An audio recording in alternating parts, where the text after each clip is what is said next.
Hola, ¿qué tal? Buenas noches. Hartos y saturados de la nueva telenovela que cobra protagonismo en España desde la jornada de ayer, Pasión de Ciudadanos. Bueno, pues a continuación les ofrecemos un programa que nada tiene que ver con la política y en el cual, bueno, pues hablaremos de otros muchos temas en una jornada esta, la de hoy, en la que se cumplen 17 años de la mayor masacre terrorista ocurrida en España y que se saldó con 193 inocentes asesinados, a los cuales 17 años más tarde no son muchos los que les han recordado. Cabecera y comenzamos.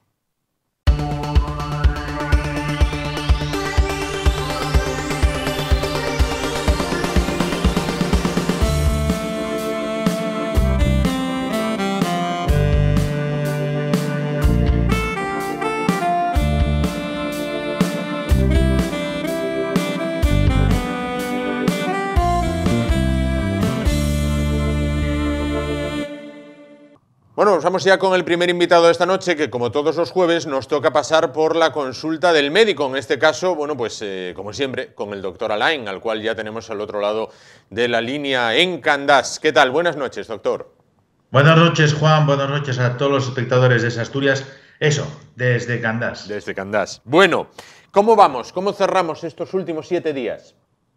Pues mira, la cosa parecía que iba bien, pero todavía sigue habiendo algunas zonas, como Cangas Onís, que ha sido cerrado perimetralmente en el día de ayer, y la curva no baja del todo. Los datos de estos días nos enseñan claramente, como siempre hemos dicho aquí, que la bajada siempre suele ser en dientes de sierra, sí, pero todo eso es debido a que ya más del 90% de los casos diagnosticados de COVID aquí en Asturias son debidos a la cepa británica, sí, la famosa cepa británica, sí, sí, que al principio decían que iba a ser pocos casos, pero que, bueno, estamos a mediados de marzo y al final se cumplían lo que algunos virólogos decían ya, que esta cepa iba a hacerse, digamos, con el terreno. Claro. Por tanto, bueno, estamos mejor que hace unos días, los porcentajes ya están un poco por debajo del 4% en cuanto a la incidencia, sí,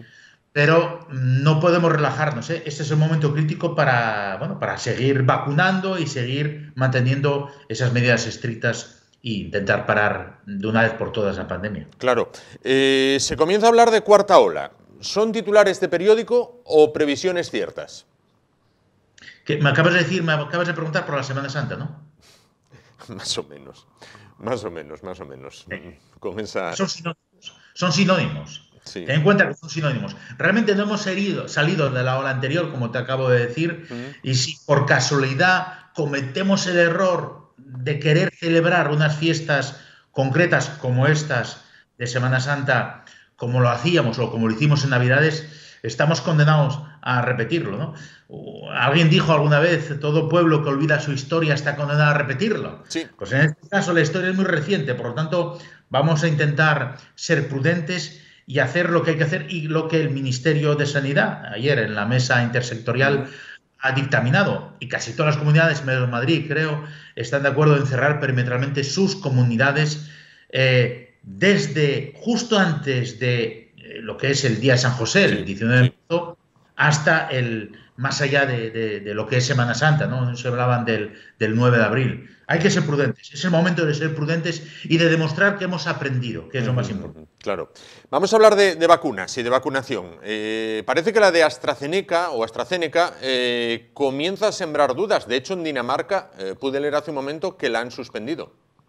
Sí, en efecto. Ya desde un principio la AstraZeneca siempre sembró bastantes dudas, ¿no? Hay que decir las cosas como son, ¿no? En Alemania, al principio, luego España, no vacunaban a nadie mayor de 55 años. Y en efecto, Dinamarca en el día de hoy ha parado, digamos, las vacunaciones con la vacuna de AstraZeneca por la aparición no demostrable del todo, no está relacionado totalmente con que esa dosis de esa vacuna, de esa casa farmacéutica provoque esas dolencias, sobre todo temas de trombos bastante graves. No está realmente vinculado causa-efecto, ¿no? Pero, bueno, por prudencia, las autoridades sanitarias danesas han parado. la administración de ese tipo de vacuna. Aquí en España, del 1.700.000 vacunas AstraZeneca que han llegado, solamente se han inoculado 700.000. Las demás estaban en reserva por varios motivos. Uno de ellos puede ser esto que estamos viendo en Dinamarca, y otros más que nada para intentar mantener la segunda dosis, esa segunda dosis, intentando administrar a lo mejor otro tipo de vacunas y manteniendo esta un poco en segundo plano, ¿no? Claro. Pero bueno, es como todo, ¿no? Es como todo. Hay que esperar. Y los científicos, ya sabes, Juan, que saben perfectamente cómo hacerlo. Primero paramos, analizamos esos efectos secundarios, efectos nocivos que se producen, parece ser, por algunas vacunas, y después de un estudio bien detallado volveremos a administrar o no. Eso depende, obviamente, de los científicos, de la gente que está metido en este mundo de las vacunas. Claro. Continuando con el tema de las vacunas, las que se emplean actualmente son o tienen 2 dosis. Se anuncia que las que van a llegar, bueno, parece que en breve, que serían monodosis. ¿Serían igual de efectivas, solo que aunando en un solo pinchazo los efectos? Mira, la ventaja de las monodosis, que es la Janssen de Johnson & Johnson, es justamente eso. Al ser una sola dosis, podemos duplicar la gente vacunada. Y concretamente, creo que la Comunidad Europea ha comprado unos 200 millones de dosis para este 2021. A España le tocarían 21 millones de dosis. Por tanto, podríamos duplicar, digamos, esa pauta de vacunación, cosa que vendría perfecto para parar la pandemia, ¿no? Pero además hay un hecho muy relevante, y es que, bueno, si bien a lo mejor lo que es los porcentajes no son iguales que las otras que hay en el mercado, sí que es cierto que más de un 30% de la gente que durante las pruebas de ensayo se les ha inoculado eran mayores de 60 años y ahí no dieron ningún tipo de efecto secundario. Por lo tanto, podría ser perfectamente una vacuna monodosis para dar a poblaciones que podrían a lo mejor tener peores efectos con otras vacunas. Yo creo que es una muy buena noticia de que por fin seguramente hoy autoricen la venta y la compra y la venta y la administración de esta vacuna monodosis en Europa. Sería una muy buena noticia por todo lo que te acabo de explicar, ¿no? Sin duda. ¿Puede vacunarse una embarazada? Esa pregunta es muy buena, pero yo te voy a contestar como decía el doctor Gregorio Marañón. No hay enfermedades, hay enfermos. ¿Y por qué te digo esto? Sí que es cierto, estuve leyendo estos días varias noticias que hablan de que en algunos casos de mujeres embarazadas no sería recomendable y en otros sí.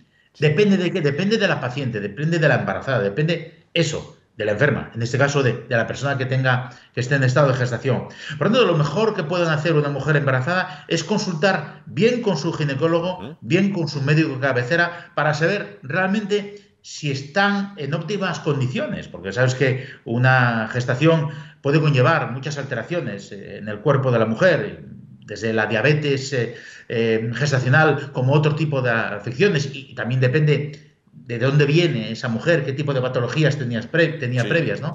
Por tanto, aquí la respuesta va a ser mucho más directa, va a ser: cualquier mujer que esté embarazada debe de consultar con su médico de cabecera o con su ginecólogo si sería adecuado que fuera vacunada en este momento. Tal día como hoy, hace un año, falleció la primera persona en Asturias por coronavirus. Creo recordar que era el jefe de estudios de un centro educativo aquí en Oviedo. El virus llegó a nuestras vidas, nos las cambió, a unos les causó fallecimiento, a otros mucho dolor, a otros la ruina económica. Lo que parece común a todos es que nos cambió el carácter para peor. Discutimos más, estamos más tensos como la cuerda de un violín.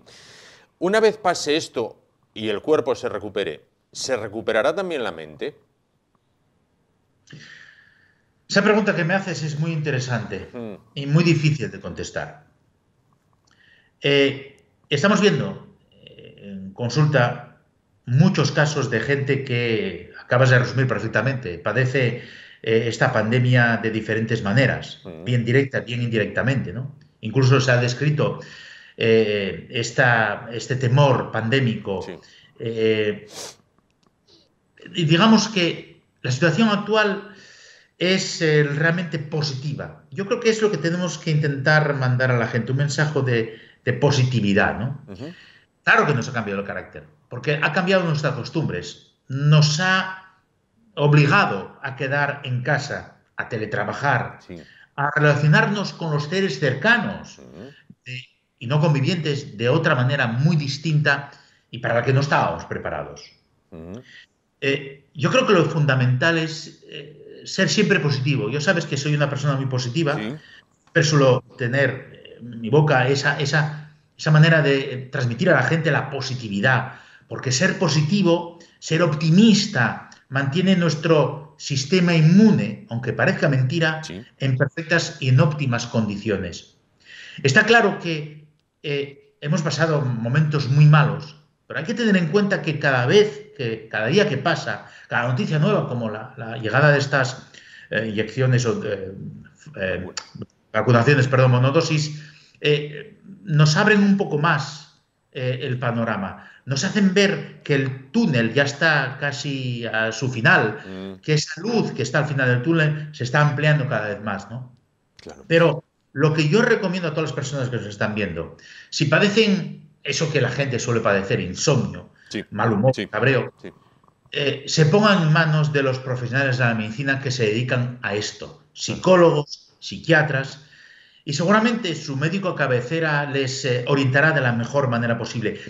Hay que externalizar, verbalizar el malestar en el que uno se encuentra para encontrar el camino a la curación o por lo menos a la solución cercana. No hay que dejarlo para después de la pandemia. Ujú, Es ujú. una cosa que yo creo que aquí es importante. Claro.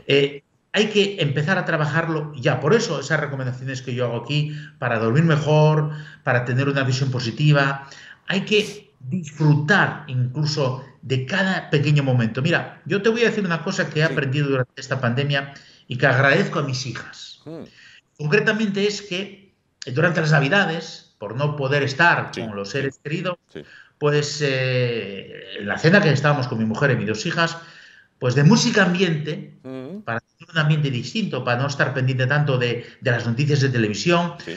conectábamos con un canal donde también hay programas de Asturias, que es YouTube, Mm, sí. Sí. y ahí hay músicas Sí. relajantes, Sí. hay incluso imágenes de chimenea Mm, ardiendo con músicas relajantes.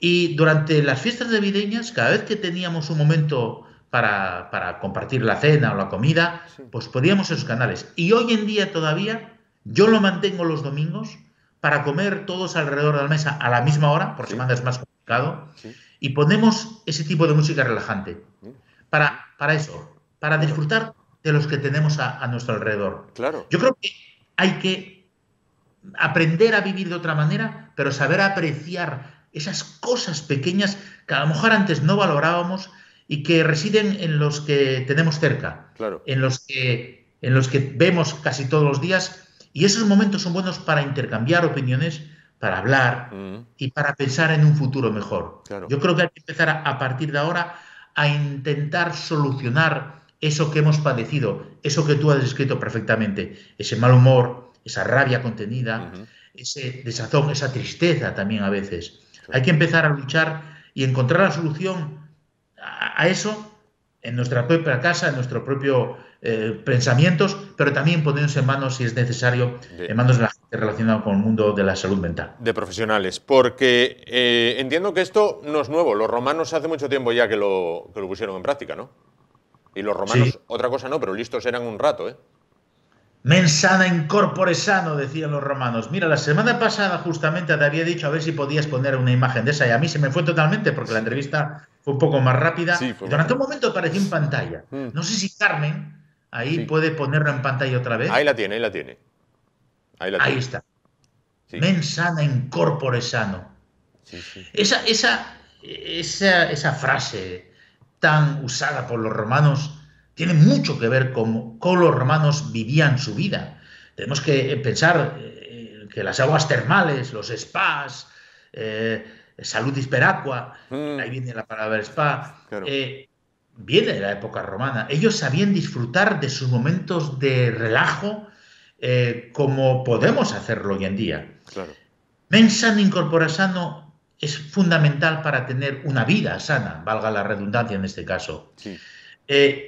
Yo creo que el hecho de hacer deporte, de prepararse para, no para competir, sino para estar en forma durante todo el día, también debe acompañarse con una preparación mental para eso, para saber asumir momentos difíciles. Por eso mens sana in corpore sano hoy en día es más válido que nunca. Mira tú, 2000 años después de que los romanos dijeran esta frase, yo creo que hoy en día es más importante que nunca. La gente debe tener en cuenta eso, tener una mente sana, en un cuerpo sano, para ser fuertes y resistir ante cualquier adversidad, se llame pandemia y se llame enfermedad, se llame fallecimiento o se llame momentos difíciles como lo que están viviendo muchos autónomos. Claro.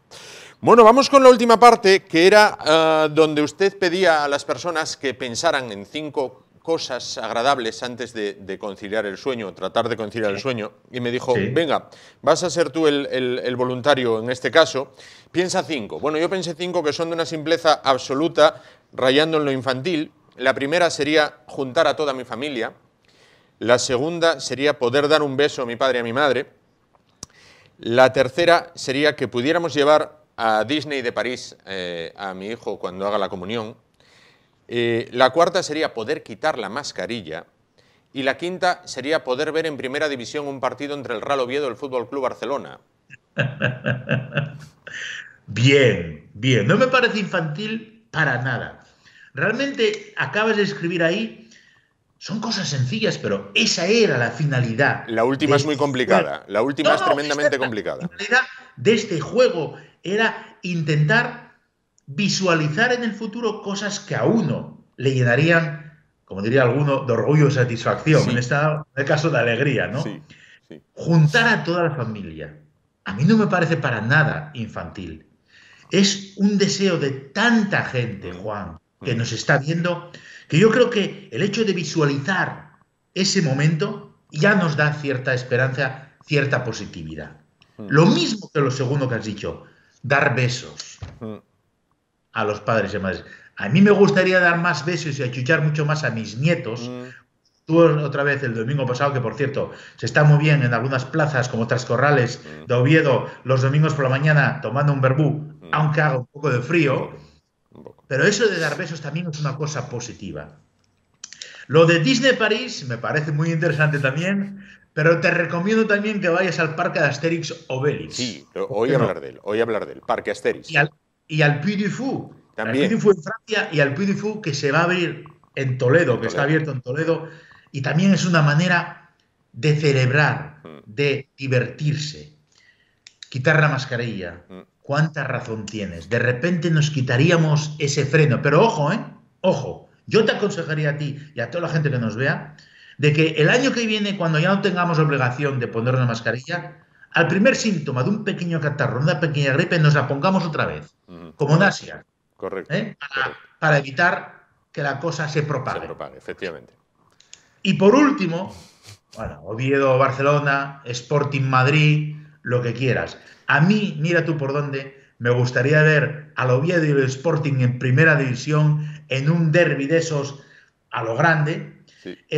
Y realmente esto que acabas de decir, estas 5 cosas que a ti te parecen sencillas, son básicas para definir a un ser humano que pretende estar con su familia, con sus seres queridos, simplemente reunidos, simplemente abrazándose, en un viaje para poder disfrutar y sobre todo en una vida normal en la que uno no tendría la obligación de ponerse mascarilla. Y ojo, se te ha olvidado una cosa, es Oviedo-Barcelona, poder verlo en el Tartiere. Sí.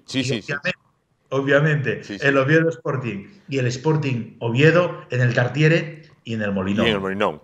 Pues que esos deseos se conviertan en breve en realidad. Muchísimas gracias, doctor, por estar con nosotros esta noche. Nos vemos la semana que viene, si le parece.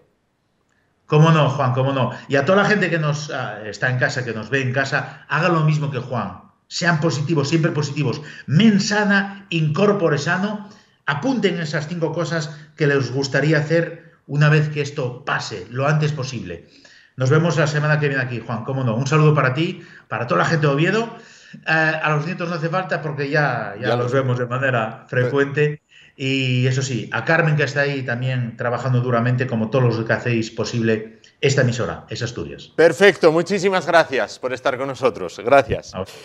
Nos vamos muy rápido a los anuncios, volvemos y continuamos con el programa de esta noche. Nos vamos a trasladar, hasta la Universidad de Valencia, hasta ahora mismo.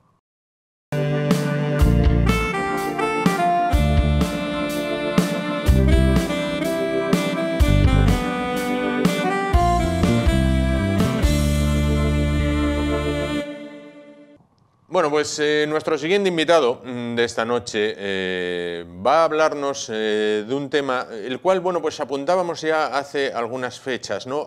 Más allá de lo que es la factura física que nos deja el coronavirus, bueno, pues para algunos incluso mortal, lamentablemente.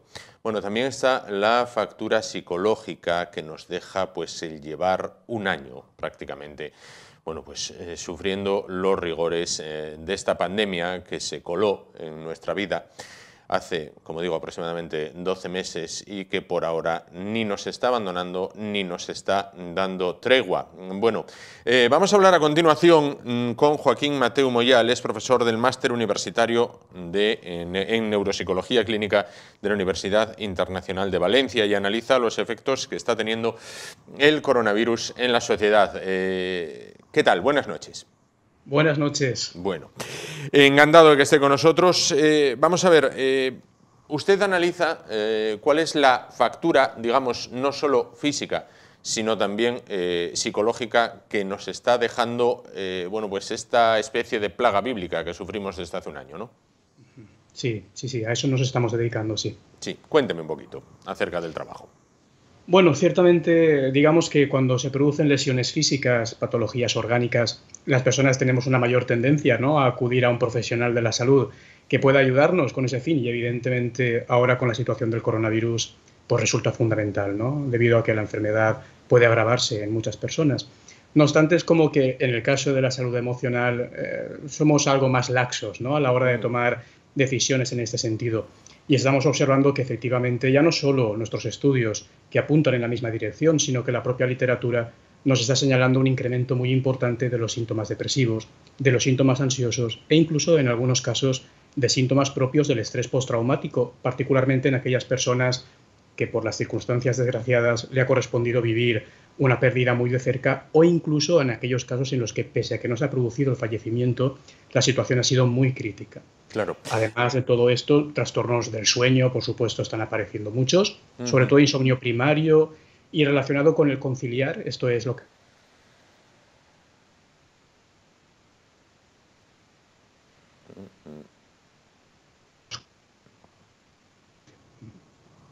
Sí, bueno, parecía que teníamos ahí un pequeño problemita, pero bueno, parece que está solucionado.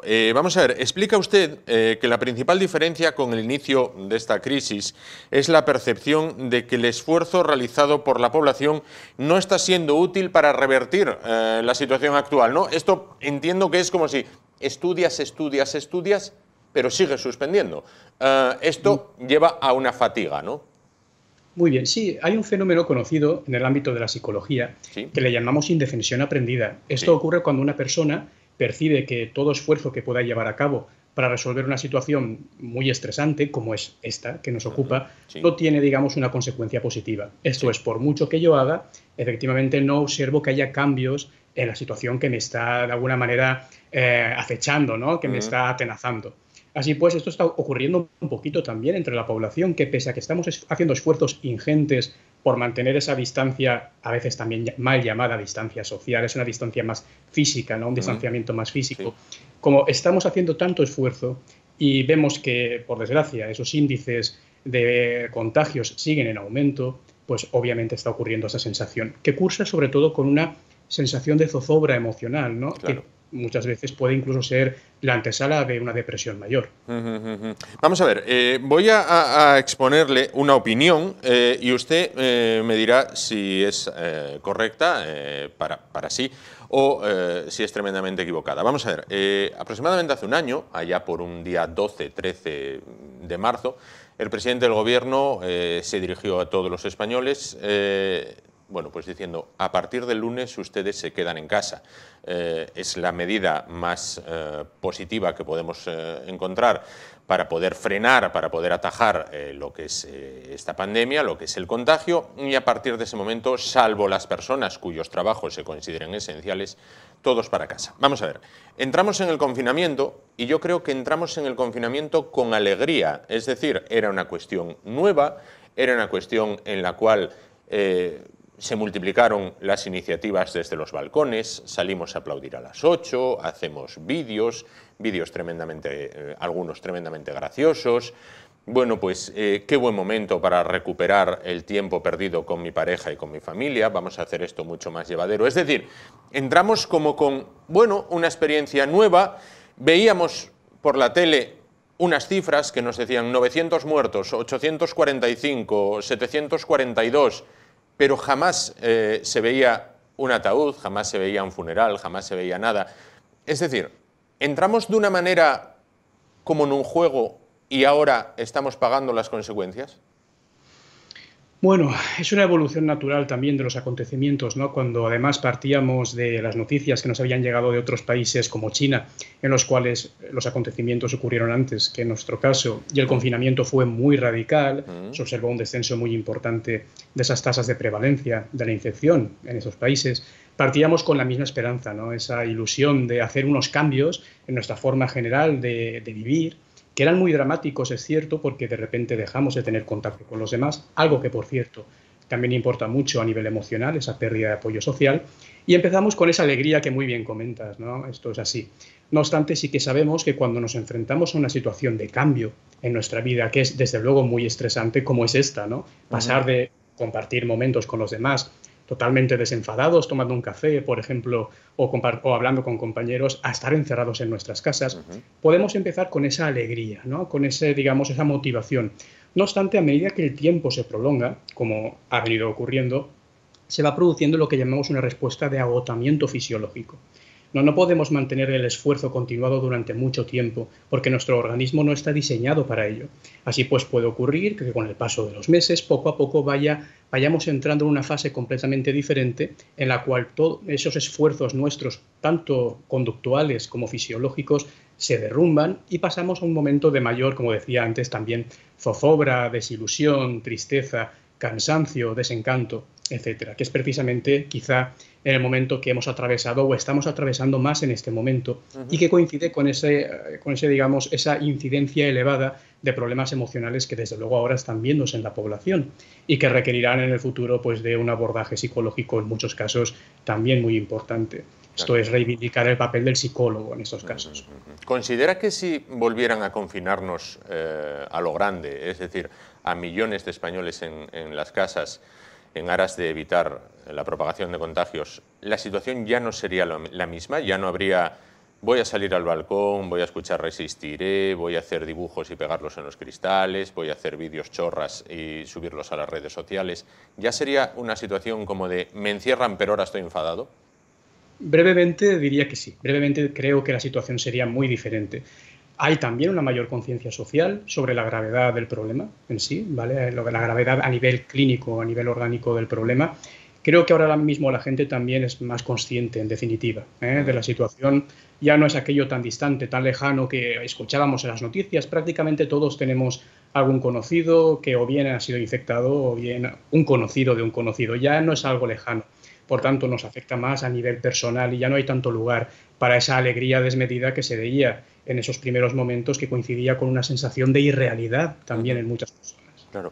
El no haber visto imágenes de lo más duro que trajo la pandemia, que fue las muertes diarias de cientos de personas, el no haber visto bueno, pues, la crudeza de ataúdes y demás, hizo quizás que las costumbres se relajaran, es decir, bueno, oye, que no puse la mascarilla, bueno, pues tampoco, bueno, pues no lo observo, porque todo tiene que entrar por los ojos, ¿no? Y si el miedo no entra por los ojos, ¿no lo asimilamos? Es cierto esto que comentas, desde luego hay que mantener un equilibrio en lo que sería el uso del miedo como recurso para, digamos, o bien motivar a la gente para que haga algo, ¿no? O sea, un poquito como recurso persuasivo, esa es la palabra que pretendía buscar. Sí. Al final el miedo tiene que ser equilibrado en ese tipo de campañas de promoción, porque cuando nos excedemos mostrando imágenes muy duras o muy difíciles, como aquellas que teníamos hace unos años con las campañas de la seguridad al volante en el tráfico, puede ocurrir precisamente un efecto totalmente contrario, que la gente trate de rechazar esa idea y, por supuesto, se seguiría actuando como si nada hubiera ocurrido. Por tanto, el recurso del miedo tiene que ser siempre sopesado en este sentido, requiere de un análisis crítico de cómo se utiliza en ese tipo de campañas. Así que quizá el hecho de mostrar imágenes explícitas no hubiera contribuido demasiado a mejorar los sistemas de cómo las personas se adecúan a estas normas profilácticas o de higiene, de distanciamiento social, etc. Probablemente las campañas de tráfico fueron duras, pero fueron un éxito. Se descendió en el número de muertos en las carreteras, que era un debe en este país, y aspectos como el uso del cinturón se generalizaron. Antes la gente no usaba el cinturón y después de aquellas campañas con imágenes muy duras se logró el objetivo. Sí, probablemente así fuere. De hecho, no estoy seguro de si existen estudios que comparen este tipo de campañas ahora mismo para conocer exactamente su eficacia. No obstante, basándonos en la literatura respecto al uso del miedo en campañas publicitarias, no podemos asegurar en todo caso que hubiera sido así, en este momento al menos. Bueno, ha elaborado un decálogo de los que podría ser unas válvulas de escape o al menos de llevar mejor lo que es esta situación, ¿no? Bueno, algunos puntos son de sentido común, pero es que muchas veces no aplicamos ese sentido común, ¿verdad? Exactamente, eso es. Muchas veces no lo aplicamos, siendo algo tan evidente, algo que parece tan natural que podamos hacer. Así es, muchas veces no se aplica. Y tener al menos constancia de este decálogo pues nos puede ayudar, desde luego, a mejorar nuestro bienestar y nuestra salud emocional. Y no solo emocional, que también física. Recordemos que estamos ahora mismo en un estado de cierta inmovilidad. Hemos perdido mucha de nuestra actividad. Y eso puede también repercutir físicamente. Es algo importante a tener en cuenta. Claro, vamos a ver, algunos de ellos son alimentación sana, ejercicio físico, descansar adecuadamente, vigilar, bueno, el posible incremento de conductas poco saludables. Hay uno que me llama la atención, ¿no? Ser comprensivo con uno mismo. ¿Cómo es esto? Bueno, ser comprensivo con uno mismo. A veces el concepto de esa autocompasión que existe lo entendemos como si fuéramos un poco indulgentes o condescendientes en un sentido negativo con nosotros mismos. Pero realmente es importante saber, ser conscientes de que en este momento que estamos viviendo, emociones como el miedo, la tristeza, incluso la ira, son emociones completamente naturales que forman parte de nuestro bagaje de experiencias y por tanto tenemos que comprender que están ahí también por algún motivo y no significa en absoluto que estemos enfermando. Simplemente es ser conscientes de que algunas de las reacciones que ahora mismo son o que no percibimos como propias de nosotros y que están aflorando pueden ser naturales y hay que dedicar un tiempo a escucharlas y comprenderlas sin alarmarnos en exceso. Eso no significa tampoco, obviamente, que si vemos que la problemática está evolucionando hacia un punto en que nos desborda, podamos requerir atención psicológica. Pero sobre todo es esa comprensión que efectivamente debemos tener con que la situación es especial, es particular, es muy dura para todos y para todas y que por tanto debemos ser sensibles también con nuestras necesidades, no autoexigirnos demasiado en este momento pensando que efectivamente debería sentirme de un modo distinto a como me siento, cuando realmente es natural simplemente escucharnos en este momento. Claro. A eso me refería con el hecho de ser compasivos o comprendernos. ¿Cómo casa también, por otra parte, pregunto, si es una reacción normal del individuo cuando nos confinaron en casa, bueno, pues gente que se asomaba a la ventana, veía a una persona caminando por la calle y la empezaba a increpar, era lo que se conoció como la Gestapo de balcón, ¿no? ¿Por qué proyectamos hacia afuera si yo estoy encerrado, por qué aquel tiene que andar por la calle? Sí, realmente muchas veces lo que ocurre también cuando las personas atribuimos motivos o causas a las conductas de los demás, y más en una situación en la que se dicotomiza, ¿no? Se polariza la conducta y todos tratamos de mantener una conducta que nos supone un gran esfuerzo. Cuando observamos a alguien paseando por la calle, lo que tendemos a hacer es a atribuir esa conducta a un motivo interno, esto es, a que, por ejemplo, es una mala persona, una persona indecente o lo que fuere, y no contemplamos otras posibles circunstancias que pudieran estar detrás de esa conducta. Así pues, es normal que además en un momento de enorme tensión emocional la gente simplemente salga a la calle y grite. No obstante, eso no significa que sea moral o éticamente correcto, pero puede ser entendido desde un punto de vista de la experiencia subjetiva de cada cual. ¿Tienen observado o tienen estudiado cuánto puede aguantar una persona una fatiga pandémica de estas? Porque no había, hace 100 años que Europa no sufre, Europa y el mundo, no sufre, desde la gripe española no se sufría un confinamiento tan restrictivo de nuestra vida diaria. ¿Cuánto puede aguantar una persona de este modo? Al final, primero hay que tener en cuenta que cada persona tiene sus particularidades, es por tanto difícil hacer una proyección, ¿no? Hacer una predicción de cuánto tiempo va a aguantar una persona en general, entendiendo que hay dimensiones tales como la resiliencia y otras fortalezas humanas que forman parte de cada cual, incluso estructura misma de la personalidad puede tener que ver, ¿no? En ese sentido de cómo aguantamos el estrés, cómo lo gestionamos, cómo lo reinterpretamos en sentido positivo. No obstante, sí que hay muchos estudios que hablan del concepto de que llamamos de fatiga pandémica. De hecho, se etiqueta como fatiga pandémica, como científicamente se considera, que ha sido estudiado en lugares, sobre todo en otros tiempos, en los que circunstancias como la que hoy vivimos se alargaron mucho tiempo. Y hay estudios que hablan de que en torno a los 18 o 24 meses es cuando más se agudiza ese tipo de fatiga y cursa sobre todo con una aparición mayor, ¿no?, de sintomatología depresiva y con una pérdida de la adhesión a esas conductas de seguridad, como por ejemplo ya dejar de utilizar mascarillas, simplemente vivir nuestras vidas como si nada ocurriera, ¿no? Esto es, cesar con los esfuerzos que estábamos llevando a cabo y también con ello, desgraciadamente, incrementándose nuevamente los picos de infección. Así pues, es algo que está ocurriendo quizá un poco ya en nuestras sociedades y que está documentado en la literatura científica. Claro. La anterior pandemia fue hace 100 años, con la gripe española. Sin embargo, en España se vivió una situación con el tema ébola, donde falleció una persona y se sacrificó un perro y hubo disturbios por las calles. ¿Contrasta esto con que ahora no haya habido nada, a pesar de ese ritmo de cientos de muertes al día? Quizá tiene que ver más con connotaciones propiamente políticas, de cómo los políticos utilizan la información con el fin de, al final, echar a la oposición o al gobierno que esté presente pues, cosas con las que bregar, que con el hecho real y objetivo de la propia infección en sí. En aquel caso fue una infección muy limitada en el tiempo. También es verdad que el ébola no suele extenderse de una forma tan salvaje como lo ha hecho esta infección, porque el ébola es una enfermedad mucho más grave que incapacita a la persona rápidamente y por tanto no tiene ocasión tampoco de propagarla. Así pues, si bien es verdad que supuso una alarma, también con el recuerdo del perro, no recuerdo cómo se llamaba el perro, que también supuso un gran impacto social, tiene más que ver con connotaciones, exactamente, muy bien, con connotaciones más de tipo político que puramente, digamos, científico. La vacuna es la solución que nos indican los médicos, que nos indican las autoridades. Hay que vacunarse, bueno, sin duda, o al menos es mi opinión, pero hemos puesto o nos han puesto demasiado como el maná, la vacuna, es decir, estamos poniendo demasiadas esperanzas porque no nos queda otra.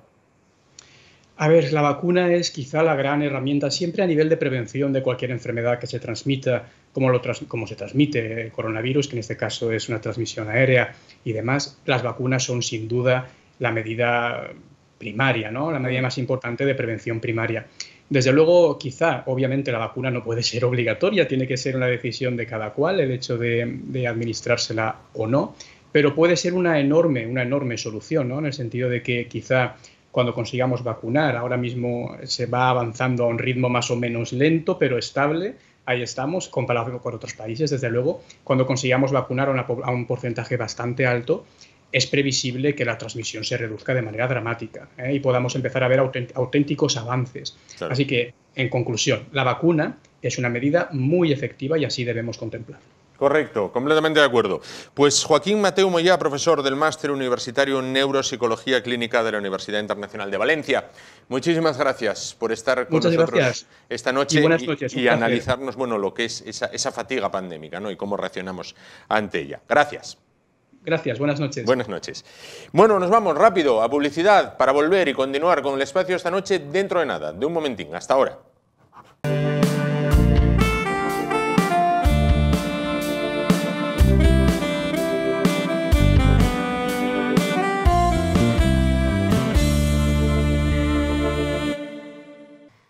Bueno, vamos a continuar el espacio de esta noche. La historia, sin duda, es cultura y la historia de los oficios, la historia de las profesiones, es sin duda una buena manera o una manera única de comprobar cómo ha evolucionado, bueno, pues el hombre a lo largo de los años, a lo largo de los siglos incluso, ¿no? Bueno, pues vamos a hablar en este caso de una colección, yo casi me atrevo a decir única.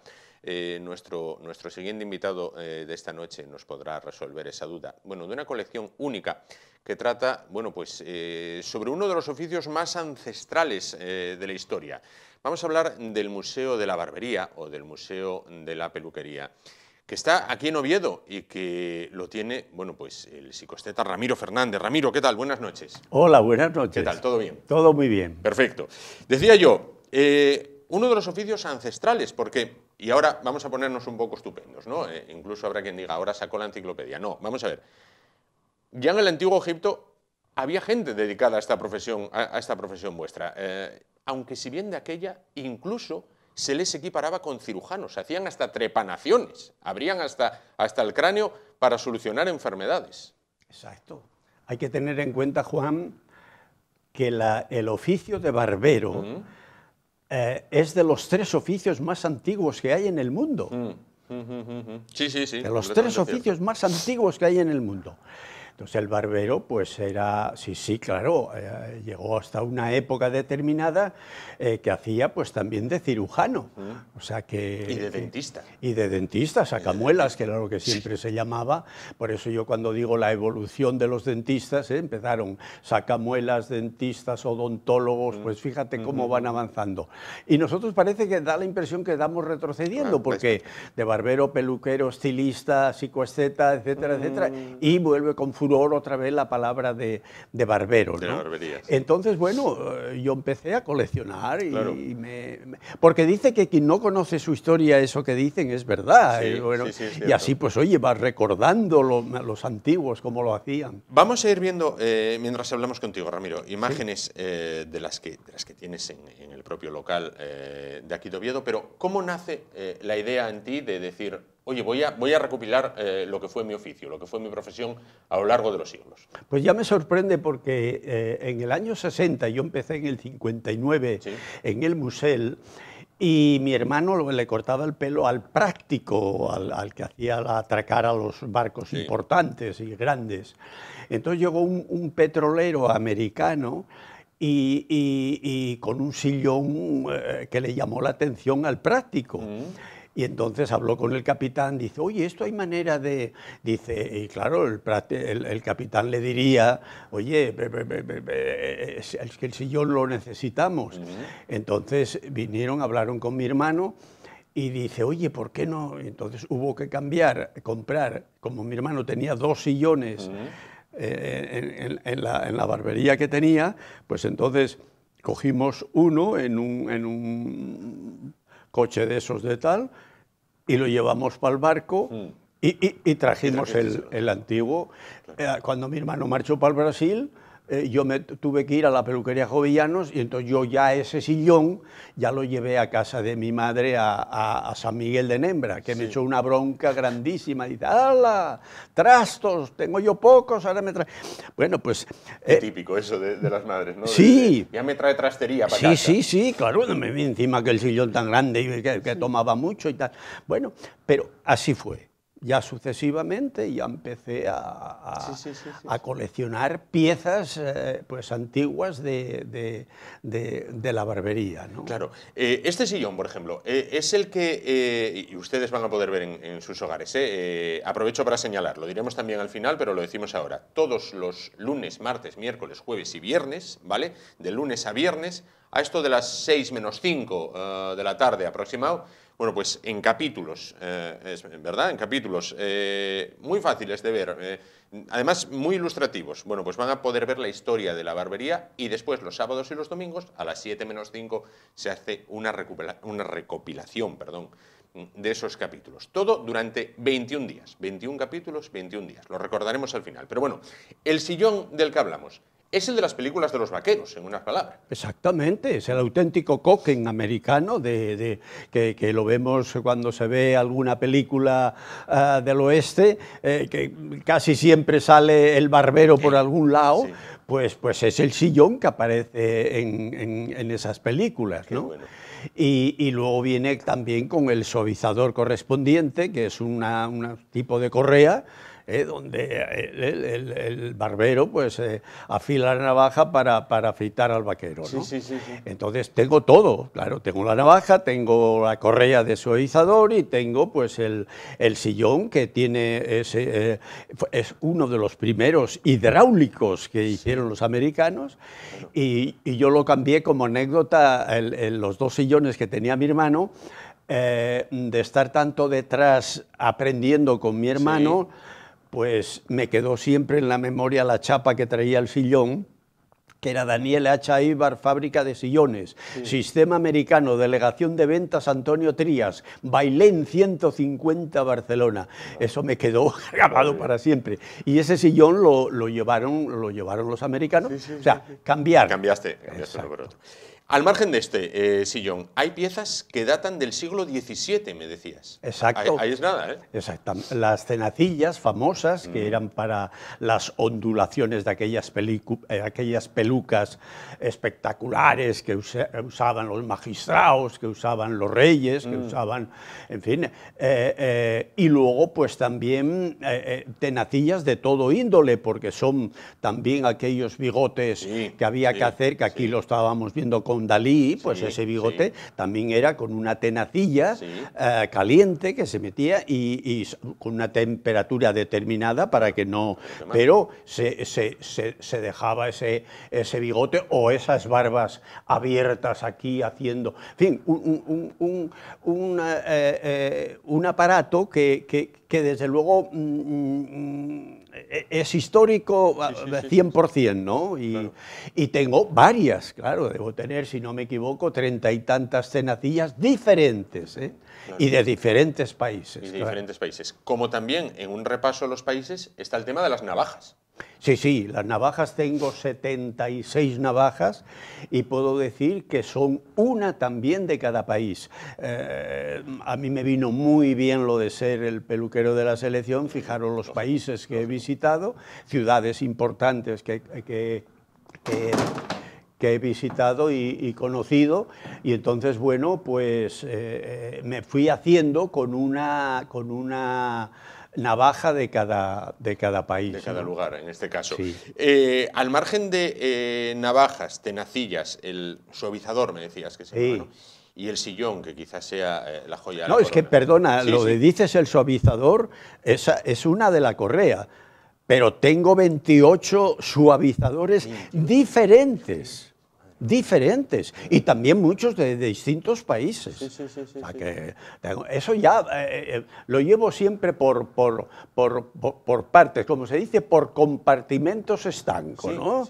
Esto, no todo revuelto y todo, no, va todo y luego lo llevo con un rigor, todo anotado, todo muy bien. Y luego tengo los esterilizadores, tengo 4 esterilizadores también, pues uno lo compré en Inglaterra, otro no podía ser menos que en Francia, en París, porque ahí la peluquería en Francia es el no va más, o sea, es una profesión reconocida, respetada, valorada, y de verdad tengo muchas piezas referentes o sea, con el sello, digamos, francés. Claro. ¿No? Aparte que en Francia, no sé si coincidirás, Ramiro, conmigo, bueno, viven esta profesión de otra manera, pero también el tema de las antigüedades. Cualquier pueblo que se precie un poquitín grande, hablemos tamaño de Pravia hacia arriba,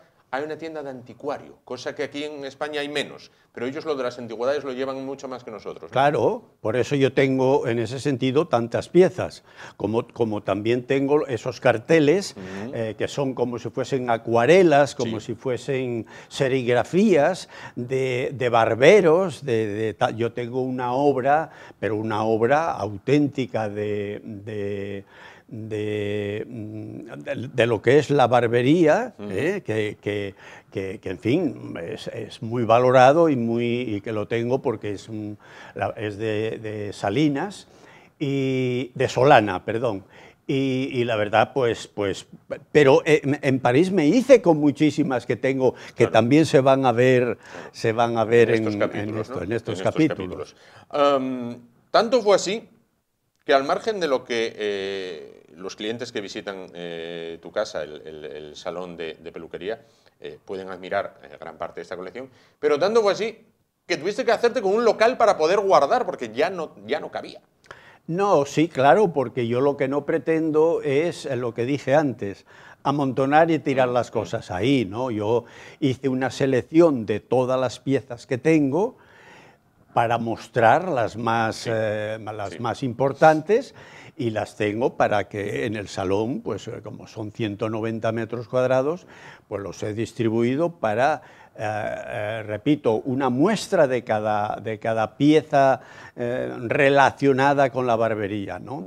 Y luego, claro, como me fui haciendo con varias piezas, entonces, claro, tuve que comprar un local en la corredoria donde tengo guardado pues allí muchísimas piezas Claro.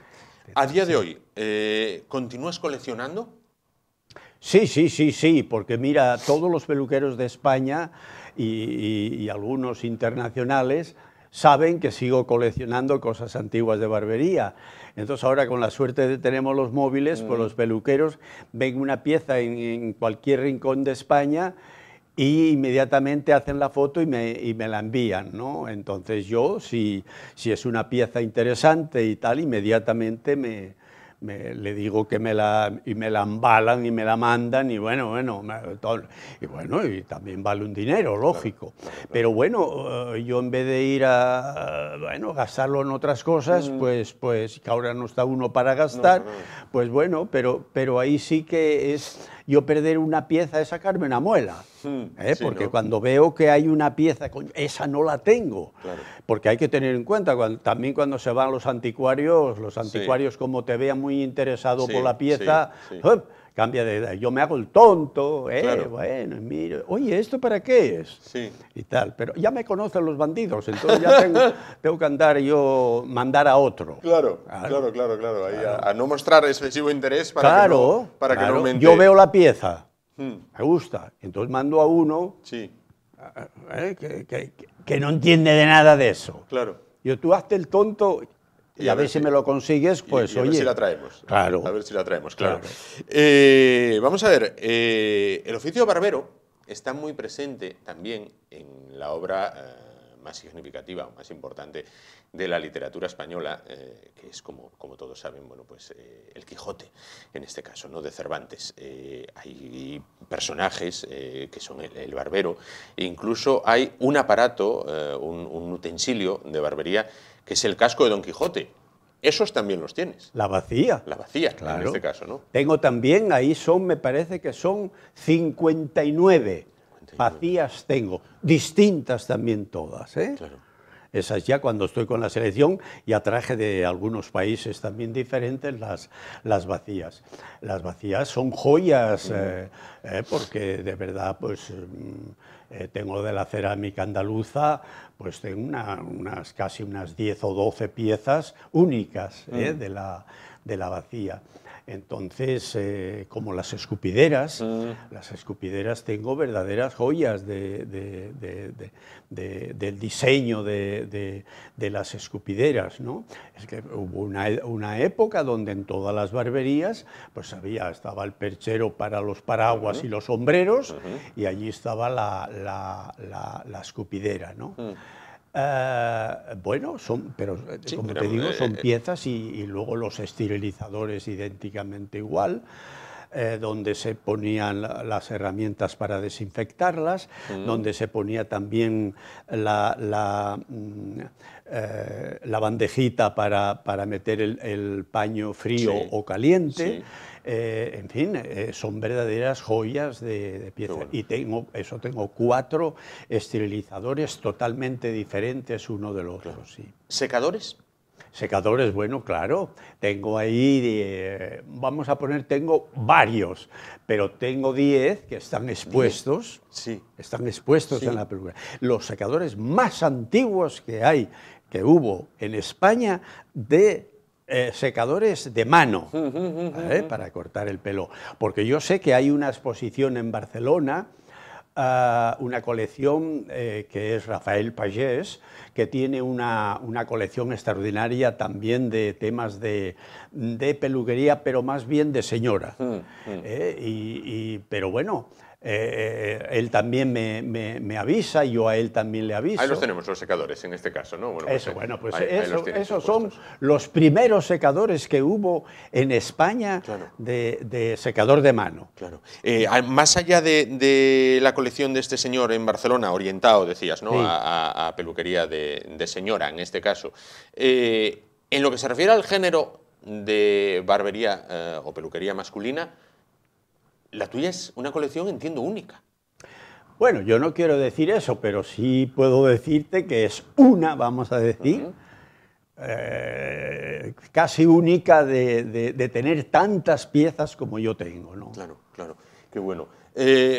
Actualmente continúas coleccionando, claro, a la vez hay que equipar el negocio. Se ha ganado, con las máquinas actuales, en funcionalidad, pero se ha perdido el sentido artístico. Quiero decir, ahora los aparatos que se utilizan, sí, son muy buenos, son muy funcionales, hacen prácticamente de todo, pero ¿el detalle artístico se ha perdido?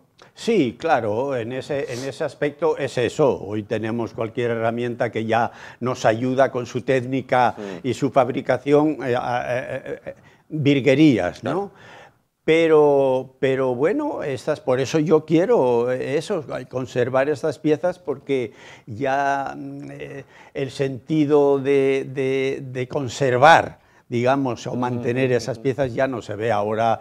Se ves estos barberos jóvenes de ahora que llegan con su, en vez de ves las películas del oeste donde guardan el revólver los vaqueros, pues ahora también hay unos cinturones donde metes aquí las tijeras, aquí la navaja, aquí y pareces aquí más un pistolero que un barbero. Pero bueno, esto es ahora la rabiosa actualidad también. Hay que ir con los tiempos. Y claro, y yo pues soy una persona que me tengo que adaptar a las circunstancias, ¿no? Pero yo procuro tener siempre en lo que es en la peluquería, bueno, pues oye, con las herramientas más actuales y más técnicas que pueda haber también, ¿no? Claro. Uno es uno y otro es otro. Yo lo único que me queda la satisfacción es que cada vez que va un cliente, y sobre todo es nuevo, y llega al salón, la verdad queda gratísimamente sorprendido de ver cómo es posible que encontrar, digamos, esa colección de cosas antiguas de la barbería. De la barbería, en este caso. Bueno, estas piezas, muchas de ellas, los obetenses, los asturianos, pudieron verlas hace años ya, en una exposición en Trascorrales. No sé en qué año, ¿en 2015 pudiera ser? Sí, por ahí, 2016. ¿no? 2016, decía yo 2015 porque fue cuando empezó este programa, y me acuerdo que habíamos entrevistado a Ramiro. 18.000 personas la visitaron. 18.000. Tenía para 20 días y tuve solo 14 porque, en fin, no sé qué hubo, que parecía que merecía más otra exposición y me quitaron. 18.000 personas visitaron la exposición. Nada más y nada menos. Nada más y nada menos. El que la visitó puede volver a verla en estos capítulos que les vamos a ofrecer. El que no la visitó y quiera ver cómo evolucionó uno de los oficios o uno de las profesiones más antiguas de la historia de la humanidad a lo largo de los tiempos, pues tiene una cita con Ramiro y con nosotros. Dime, Ramiro. Sí. No, Juan, quiero aprovechar en este sentido esto que me brindas, de que todas las personas que puedan estar interesadas en verlo. Verlo in situ, ¿no? En los horarios de trabajo, no compromiso de ir a cortarse el pelo. No, no, no, no, no. Nosotros los recibimos encantados de que, oye, me gustaría ver esa exposición que pase usted y le enseñamos todo. Bueno. O sea, que quedan invitados todas las personas que quieran.